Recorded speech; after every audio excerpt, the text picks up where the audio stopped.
नमस्कार दोस्तों। इस वीडियो में आपसे एक किस्सा सुनाने आया हूँ, जिसको सुनने के बाद में आप सोचने पर मजबूर हो जाएंगे कि किसी इंसान के अंदर अवेयरनेस ना होने के चलते इंसान क्या-क्या गलत कदम उठा सकता है। ये कहानी एक बिलाल नाम के भाई की, जो कि शामली गाँव में रहते थे। शामली गाँव का नाम शायद आप में से बहुत लोगों ने सुना होगा। गाज़ियाबाद से थोड़ा-सा आगे ही एक गाँव पड़ता है, इसका नाम है। तो भाई की कहानी कुछ ऐसी है कि इनको डिफ़ॉल्टर कहना भी गलत होगा, क्योंकि इन्होंने जिस ऐप से पैसा लिया था, उस ऐप में पूरा पैसा इन्होंने दे दिया था। पूरा पैसा देने के बाद भी ऐसा क्या इनके साथ हुआ कि आज ये हमारे बीच नहीं है? इन्होंने अपनी लाइफ़ में गलत कदम उठा लिया। क्या ऐसा हुआ? इस बारे में आज आपसे विस्तार से बात करेंगे। देखिए, आमतौर पे आपने सुना होगा कि रिकवरी बहुत सी ऐप में बहुत ज़्यादा हार्ड तरीके से करी जाती है। आरबीआई के रूल्स को एक ताक पर रख कर के रिकवरी होती है। मारपीट से लेकर के गाली-गलौज से लेके हर चीज़ होती है, आपने देखा होगा। यहाँ तक कि आप में से बहुत लोग फेस भी करते होंगे, किस तरह से रिकवरी एजेंट्स आपके कॉन्टैक्ट पे कॉलिंग करते हैं, आपको परेशान करते हैं। आपके कॉन्टैक्ट पे कॉलिंग करके उन्हें भी गाली बकते हैं। ये आप लोगों ने बहुत बार फेस किया होगा। इनके साथ भी कुछ ऐसे ही हुआ। अब ज़रा आप ये सोचिए कि आपके साथ ऐसा होता है, आप लोग जो भी जिस भी ऐप से लोन लेते हो, वो एक आरबीआई रजिस्टर्ड ऐप होती है, जिसके ऊपर RBI as a regulatory body काम करता है, आरबीआई इसको कंट्रोल करता है। तब आपके साथ में ऐसा हो जाता है। लेकिन बिलाल भाई ने क्या किया था, इन्होंने जिस ऐप से लोन लिया था, वो बिल्कुल फेक ऐप थी, जो कि आरबीआई से रजिस्टर्ड भी नहीं थी। इस तरह की ऐप्स आपको प्ले स्टोर पे आए दिन देखने को मिलती हैं, और जब इन पे रिपोर्ट होती है तो इन ऐप्स को प्ले स्टोर से हटा दिया जाता है। मुझे समझ नहीं आता इस तरह की ऐप्स कैसे लॉन्च हो जाती हैं कि हम लोग के बीच ये आ जाती हैं और इंसान इनमें फंस करके गलत कदम उठा लेता है। खैर, आपको स्टोरी बताता हूँ। देखिए, ऐप का नाम क्या था और एग्जैक्टली अमाउंट क्या था, इस बारे में इंटरनेट पे कोई रिसर्च अवेलेबल नहीं हो पाई, मैं नहीं देख पाया हूँ। लेकिन बस इतना बता सकता हूँ कि इस तरह की ऐप्स जो भी होती हैं, वो ज़्यादा बड़ा अमाउंट आपको सैंक्शन नहीं करती हैं। हार्डली ये आपको 20-30 हज़ार 40 हज़ार तक का अमाउंट देती हैं। लेकिन कुछ सोर्सेज से ऐसा सुनने में मिला है कि इनको जो लोन अप्रूव हुआ था, वो अराउंड 50 हज़ार का हुआ था। और 50 हज़ार का लोन लेने के बाद में जब उसकी रिपेमेंट की बारी आई थी, तो इन्होंने लगभग 70 से 80 हज़ार रुपये के बीच में वापस भी ऐप को कर दिए थे। लेकिन उसके बाद भी जो भी ऐप को चलाने वाले पीछे बैठे हुए थे, इतने वो नहीं माने और बार बार इनको फ़ोन करके परेशान करते रहे, इनको धमकी देते रहे कि अगर आप हमारा पैसा नहीं दोगे तो हम आपकी फ़ोटो को न्यूड बना देंगे, आपकी फ़ोटो को मॉर्फ कर देंगे और आपके रिलेटिव में इन फ़ोटोज़ को शेयर कर देंगे, यूट्यूब पे शेयर कर देंगे, और पता नहीं कहाँ कहाँ शेयर करने की धमकी वो देते थे। तो इसी झांसे में आ करके भाई ने लगभग 50 हज़ार के 3 लाख रुपए तक के भर दिए थे। लेकिन ये ऐप के जो पीछे लोग बैठे हुए थे, ये अब भी नहीं माने और अब भी इनको ये ब्लैकमेल करते थे। अब व्यक्ति जब हर जगह से फंस जाता है तो उसका दिमाग काम करना बिल्कुल बंद कर देता है। अगर भाई ने यूट्यूब पे कोई भी थोड़ी सी भी रिसर्च करी होती, तो उन्हें पता होता है कि जो इस तरह की ऐप्स होती हैं, जो कि फ़ोटो को न्यूड बना करके धमकी देती हैं, ये पूरी तरह से फर्जी ऐप होती हैं। अब लेकिन जब इंसान बहुत ज़्यादा फंसा होता है हर जगह से, तो इतना वो सोच नहीं पाता है। भाई के साथ भी यही हुआ और एट लास्ट इन्होंने अपनी एक आखिरी वीडियो बनाई और वीडियो को बना करके अपनी फैमिली में शेयर करके एट लास्ट गलत कदम उठा लिया और आज ये हमारे बीच नहीं है। अगर आप मेरा चैनल चेक करेंगे तो मैंने आज से लगभग 3 से 4 मंथ पहले एक वीडियो शेयर की थी, जिसमें मैंने बताया था कि मैं खुद भी ऐसी ऐप में फंस चुका हूँ और इस ऐप में फंसने के बाद में मेरे साथ में क्या क्या हुआ था, कैसे मैंने हैंडल किया, पूरी जानकारी मैंने आपको बताई। आप इस वीडियो को जाके देख सकते हैं। अभी मैं आपको शॉर्ट में बताता हूँ, अगर ऐसी ऐप के चक्कर में आप फंस चुके हैं या फंसने वाले हैं तो आप क्या कदम उठा सकते हैं। देखिए, सबसे बड़ी पहचान ये होती है, कोई भी लोन जब आप लेने जाते हैं तो आपको उस लोन ऐप के द्वारा, अगर वो जेन्युइन है, एटलीस्ट आपको 3 मंथ का टाइम तो मिलता ही रिपेमेंट करने का। 3 मंथ अगर नहीं भी मिलता है तो कम से कम 1 मंथ का 2 मंथ का टाइम मिलता है कहीं ना कहीं। और साथ साथ उस ऐप के अंदर आपको आरबीआई रजिस्ट्रेशन नंबर भी मिल जाता है, उनका पूरी डिटेल, आपको जीएसटी रजिस्ट्रेशन नंबर सब आपको मिल जाता है।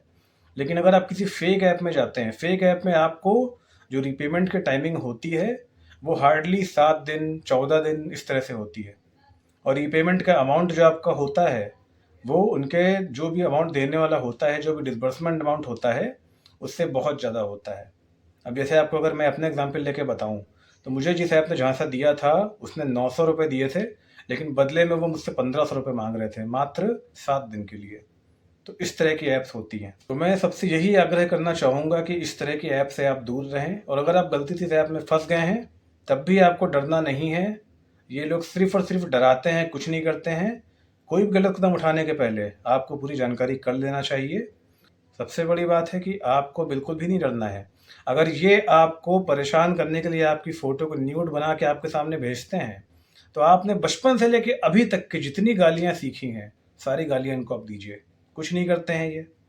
इनका तरीका काम करने का क्या होता है मैं आपको बता देता हूँ। ऐसे मानकर चलिए कि इन्होंने प्ले स्टोर पे एक डेवलपर से ऐप बनवा करके लॉन्च कर दी। उसको लॉन्च करने के बाद में हल्का-फुल्का एडवर्टाइज़मेंट कर दिया वेबसाइट्स के थ्रू या कहीं पे। उस ऐप को लोगों ने डाउनलोड कर लिया। मान के चलिए 2000 लोगों ने डाउनलोड ऐप को कर लिया। उसमें से 500 लोगों ने अपना डाटा ऐप को दे करके पूरी प्रोसेस कर ली। पैन कार्ड, फ़ोटो, आधार कार्ड जो भी माँगते हैं, कॉन्टैक्ट का एक्सेस, आपका फ़ोन का एक्सेस। फ़ोन एक्सेस में आपको बता दूँ कॉन्टैक्ट एक्सेस नहीं लेते हैं। ये जो रीसेंट कॉल्स होती हैं, डायलर जिसको बोलते हैं, उसका एक्सेस ही लेती है। रीसेंट कॉल आपकी एक्सेस ही कर लेती है। तो ये सब एक्सेस लेने के बाद में जब इनको सारा डाटा मिल जाता है, उसको अपने पास स्टोर कर लेती हैं। अब 500 लोगों ने अपना डाटा इनको दिया था। 500 लोगों को इन्होंने पैसा दे दिया है। अब ये सबको धमकाना चालू करेंगे। जैसे ही सबका रीपेमेंट शेड्यूल कंप्लीट होगा, सबको धमकाना चालू करते हैं। अब 500 लोगों में से जितने ज़्यादा लोग, बहुत से लोग बेचारे होते हैं जो इनके बहकावे में आ जाते हैं, इनको पैसा दे देते हैं। और जो इनके बहकावे में नहीं आता है, उसके सामने उसके न्यूड फ़ोटो को बना करके ये भेजते हैं, परेशान करते हैं। इसके बाद भी बहुत से लोग पैसा दे देते हैं। जो लोग उनके झांसे में नहीं आते हैं, इनको बहुत ज़्यादा गालियाँ देते हैं, इनसे ठीक से बात नहीं करते। और ये लोग अगर समझ जाते हैं कि ये पैसा नहीं देने वाला, तो ये उसके पीछे नहीं पड़ते हैं, क्योंकि इनको 500 लोगों से पैसा निकलवाना है। और सबसे बड़ी बात है, इनके ऊपर प्रेशर है, क्योंकि ये जो बैंक अकाउंट यूज़ करते हैं वो भी बिल्कुल फेक अकाउंट होता है। और उस अकाउंट में जल्दी से जल्दी पैसा मंगवा करके अगर ना निकाला गया, किसी भी एक ने रिपोर्ट कर दी, तो अकाउंट वाला फ्रीज़ हो जाता है। इसलिए इनको भी बहुत जल्दी जल्दी में ये सब काम करना होता है। तो अगर आप इनके चक्कर में गलती से पड़ गए हैं, आपको बिल्कुल डरना नहीं है। साफ मना करिए, तुम्हें जो करना है करो, फ़ोटो जहाँ शेयर करना है करो, मैं 1 रुपया तुमको नहीं देने वाला। तुम्हारे पास मेरी फेक फ़ोटो है, तुम वीडियो कॉल करो, मैं तुमको रियल फ़ोटो भेजता हूँ, उसको तुम शेयर करो, बट फिर भी तुमको पैसा नहीं मिलेगा। सीधे बोलो, कुछ नहीं करेंगे। और सबसे बड़ी बात है, अगर आप बहुत ज़्यादा डर रहे हो, सीधे कहो कि तुम्हारे पास मैंने जो डाटा शेयर किया है, पैन कार्ड और आधार कार्ड हो, वो फेक है। तुम्हें जहाँ शेयर करना है कर दो। तुम्हारे पास जो फ़ोटो है वो फेक है, तुम्हें जहाँ शेयर करना है कर दो। मैं तुम्हें 1 रुपया नहीं देने वाला। यकीन मानो, ये तुम्हें परेशान नहीं करेंगे, क्योंकि इनके पास टाइम ही नहीं है। इनको और भी लोगों से पैसा निकलवाना है। अगर तुम्हें लेके बैठेंगे ये, तो और सबसे पैसा कैसे निकलवाएंगे? इसलिए बिल्कुल टेंशन मत लो। सब कुछ एक स्कैम है, कुछ नहीं होता है। और ये आपको धमकी देते हैं कि आपकी हम न्यूड फ़ोटो यूट्यूब पर डाल देंगे। भाई, यूट्यूब का एल्गोरिथम इतना ज़्यादा एडवांस, इतना स्मार्ट होता है, इस पे अगर किसी की भी गलत-सलत वीडियो डाल दी जाती है, विथिन 5 मिनट ये ट्रैक करके उसको रिमूव कर देता है। तो इन सब की टेंशन बिल्कुल मत लो। और कॉन्टैक्ट भेजने की बात करते हैं, पहली बात तो कॉन्टैक्ट पे आपके भेजेंगे ही नहीं। अगर ये भेज भी देते हैं, तो वो फेक फ़ोटो पता चलती है कि फेक है। कोई भी इंसान आपको लेके कभी नहीं बैठता है। आपकी जान से बढ़कर कुछ नहीं है। भेजते हैं, भेजने दो, भाड़ में जाए। कोई भी चीज़ में जान से बढ़कर नहीं है। लोग 4-5 दिन भले याद रखें, पहली बात तो भेजते ही नहीं है। मैंने आपको जैसा कि बताया, भेजते ही नहीं है। दिमाग से बात निकाल दो, कुछ नहीं करते हैं। सिर्फ़ और सिर्फ आपको डराते हैं, धमकाते हैं, आपसे पैसा ले लेते हैं, चुपचाप शांत बैठ जाते हैं। और एक बात हमेशा याद रखना, अगर आपने ऐसे लोन से पैसा लिया है, उसका रीपेमेंट मत करना। उस पैसे को जाके आप कहीं दान कराओ, गरीबों को खाना खिला दो, लेकिन उसका रीपेमेंट मत करना। उसका रीपेमेंट अगर आज आप एक बार करोगे, तो वो आपसे और ज़्यादा पैसा मांगेंगे, आपके अकाउंट में ज़बरदस्ती और पैसा भेजेंगे बिना आपके अप्लाई किए, जैसा कि बिलाल भाई के साथ में हुआ। इसलिए इनका कभी भी आपको रीपेमेंट नहीं करना है। एक बार पैसा आपके पास गलती से अगर आप फंस गए हो, तो रीपेमेंट ना करके, जैसा कि मैंने बताया, आपको नहीं करना है। वरना ये आपको और ज़्यादा अमाउंट भेज के ब्लैकमेल करते रहेंगे, जब तक कि आपको गलत कदम ना उठा लो। इन्हें कोई फ़र्क नहीं पड़ता, इंसान इनकी ब्लैकमेलिंग से मर जाए, कुछ भी करे, इन्हें कोई फ़र्क नहीं पड़ता। ये लोग सिर्फ स्कैम करने बैठे हैं। इनको सिर्फ पैसा चाहिए। इनके पास जितने भी नंबर्स होते हैं, सब इंटरनेशनल नंबर्स होते हैं। इंटरनेशनल नंबर लेना भी आजकल बहुत आसान है। बहुत सी वेबसाइट्स ऐसी होती हैं, बहुत सी ऐप ऐसी होती हैं, जिनसे आप कुछ पैसा दे करके वर्चुअल तरीके से इंटरनेशनल नंबर ले सकते हो। ये लोग उसी का इस्तेमाल करते हैं। तो कुल मिला के पूरा स्कैम है, कुछ नहीं होता है। आपकी फ़ोटो के साथ में अगर ले भी लिया है, इनके पास इतना टाइम नहीं होता है। आपसे ज़्यादा जल्दी में ये होते हैं, क्योंकि अगर सबसे पैसा नहीं लेंगे, तो जिस अकाउंट में पैसा इनका जा रहा है, वो भी एक फ़ेक अकाउंट है, वो भी फ्रीज़ हो जाएगा।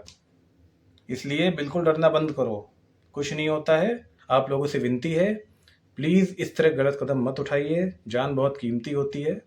कुछ नहीं होता, ये लोग सिर्फ़ और सिर्फ परेशान करते हैं। और चाहे कोई ऐप नॉन रजिस्टर्ड हो, चाहे वो रजिस्टर्ड हो, आपकी जान से बढ़कर कुछ नहीं है। पैसा है तो दीजिए, नहीं है तो जब होगा तब दीजिए, लेकिन गलत कदम उठाने के बारे में कभी मत सोचिए। आपकी जान से बढ़कर कुछ नहीं है। अगर आपको इस वीडियो से कुछ भी सीखने को मिला, आपको वीडियो अच्छी लगी तो इसे शेयर कीजिए, चैनल को सब्सक्राइब कीजिए। Thank you.